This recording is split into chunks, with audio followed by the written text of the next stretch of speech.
안녕하십니까. 박훈탁TV입니다. 오늘 방송은 미증시 붕괴가 찾아올 시점에 관해서 좀 알아보겠습니다. 미국의 최대 투자은행 골드만삭스가 최근 투자자들에게 1999년처럼 생각하기 시작하라고 말했습니다. 1999년은 닷컴 거품이 붕괴하기 딱 1년 전입니다. 닷컴 거품은 2000년 3월에 붕괴를 시작했습니다. 지금 주가 부양에 올인하고 있는 파웰 연준 의장이 2022년 6월 달에 테이퍼링을 종료하고 노동시장 참여율 하락을 핑계로 금리 인상을 거부할 것으로 알려졌습니다. 그런데 지금 미국에서 PPI, 생산자 물가지수가 폭등하고 있습니다. 이것은 조만간 기업의 이윤 마진 폭락으로 이어질 것입니다. 기업의 이윤 마진 폭락은 EPS 폭락과 주가 붕괴로 이어질 수밖에 없습니다. 다시 말해서 금리 인상을 하지 않아도 주가 붕괴는 찾아온다는 것입니다. 방송 시작하겠습니다. 구독 버튼, 알람벨 버튼, 좋아요 버튼 부탁드립니다. 미국 증시가 과매수 국면에 있다는 것은 누구나 잘 알고 있습니다. 그렇다면 도대체 언제쯤 충분한 조정 또는 대폭락이 찾아올까요? 이미 한국을 비롯한 주변국 증시는 조정을 받고 있습니다. 미 증시는 언제부터 본격적인 조정을 받을까요? 아마도 미국 최대 투자은행 골드만삭스에 따르면 늦어도 2023년 가을에는 미 증시가 충분한 조정 또는 대폭락을 겪을지도 모르겠습니다. 그러나 폭락의 시점을 단정적으로 예단할 수는 없습니다. 미국 최대 투자은행 골드만삭스가 몇 시간 전에 투자자들에게 1999년처럼 생각하기 시작하라고 말했습니다. 1999년은 닷컴 거품이 붕괴를 시작하기 딱 1년 전입니다.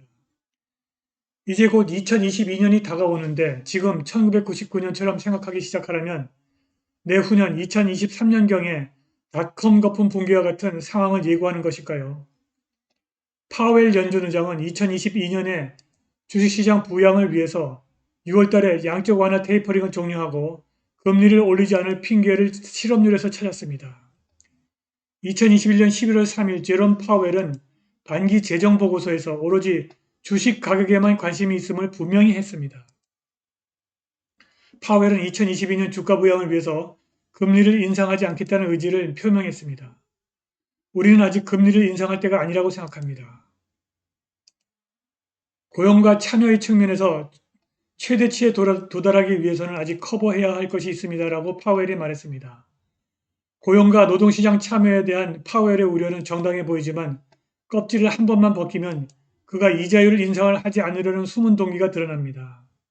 파웰은 연준의 정책 조치는 금융 시스템의 안정을 촉진해야 하는 우리의 책임과 함께 미국인을 위한 완전 고용 그리고 물가 안정을 촉진한다는 우리의 의무에 따라 진행되었습니다라고 말했습니다. 이미 미국 경제는 거의 완전 고용 상태에 있습니다. 그런데 인플레이션은 상승하고 있으며 지속적으로 상승할 가능성이 있다는 신호를 점점 더 많이 보여주고 있습니다. 인플레이션을 일으키고 완전 고용을 달성한 연준은 마땅히 양적 완화를 더 공격적으로 줄이고 금리 인상을 해야 하는데 왜 연준은 양적 완화 테이퍼링을 2022년 6월달에 중단하고 금리 인상을 하지 않으려고 하는 것일까요? 이 질문에 답하기 전에 의회에서 승인한 두 가지 연준 위임 상황, 즉 물가 안정과 완전 고용에 관련된 데이터를 공유해야 합니다.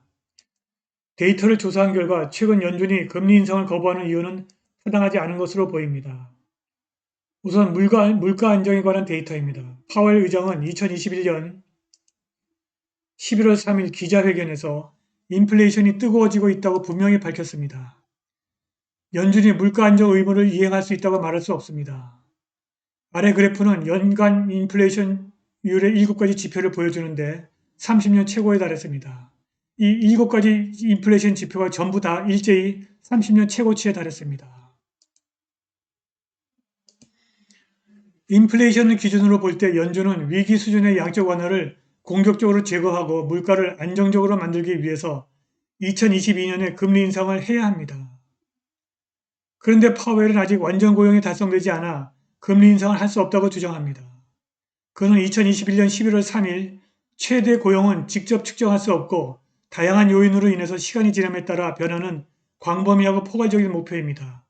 특정 목표를 지정할 수 없습니다. 그래서 상당히 광범위한 것을 고려하고 있습니다. 물론 고용 수준, 참여도 그 일부입니다라고 말했습니다. 팬데믹으로 인한 행동 변화 때문에 실업률 데이터를 평가하기가 훨씬 더 어려워졌습니다. 기존 데이터와 대체 데이터를 살펴보고 고용이 정상적으로 돌아갔는지 살펴보겠습니다. 인기 있고 보편적으로 사용하는 U3 실업률은 4.6%로 팬데믹 이전 5년 평균보다 겨우 0.2% 높습니다. U6 실업률은 U3의 실업자뿐만이 아니라 불안정 고용되어 구직을 포기한 사람도 포함합니다. 제롬 파웰은 U6 수치가 팬데믹과 관련된 혼란을 고려할 때 더 신뢰할 수 있는 지표라고 생각합니다. 그런데 아래에서 볼 수 있듯이 U6 데이터는 팬데믹 기간을 포함한 5년 평균보다 무려 0.4% 낮습니다. 왼쪽이 U3, 오른쪽이 U6 실업률 수치입니다. 두 개가 다 20년 평균, U3 실업률은 20년 평균치에 와 있거나 아니면 U6 실업률 20년 평균치 밑으로 지금 되돌아 있습니다. 앞에서 본 두 가지 전통적인 실업률 데이터는 연준이 고용의 의무를 이행했음을 보여줍니다. 다시 말해서 연준이 완전 고용을 달성했다는 것입니다. 그런데 파웰은 실업률이 이렇게 낮은 것은 노동시장 참여율이 떨어졌기 때문이라고 주장하고 있습니다. 낮은 실업률은 고용 증가가 아니라 노동자의 구직활동 감소 때문이라는 것입니다. 그의 생각에 낮은 노동 참여율은 노동 약화의 신호입니다.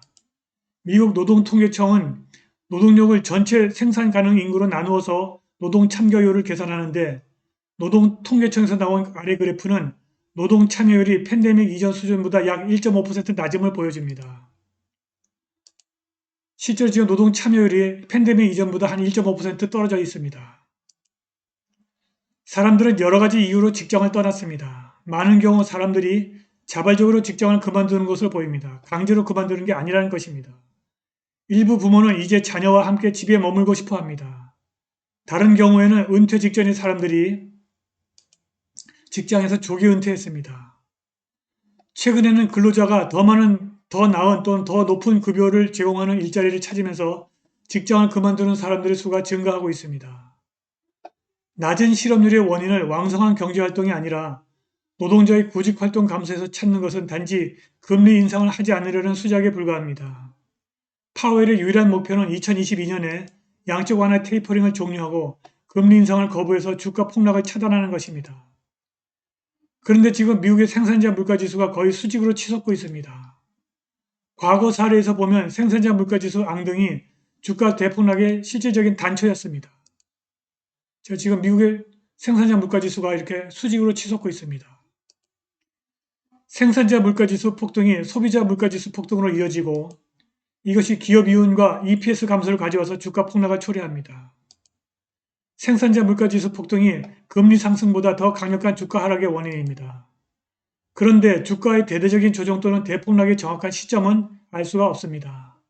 오늘 방송은 여기까지입니다. 감사합니다.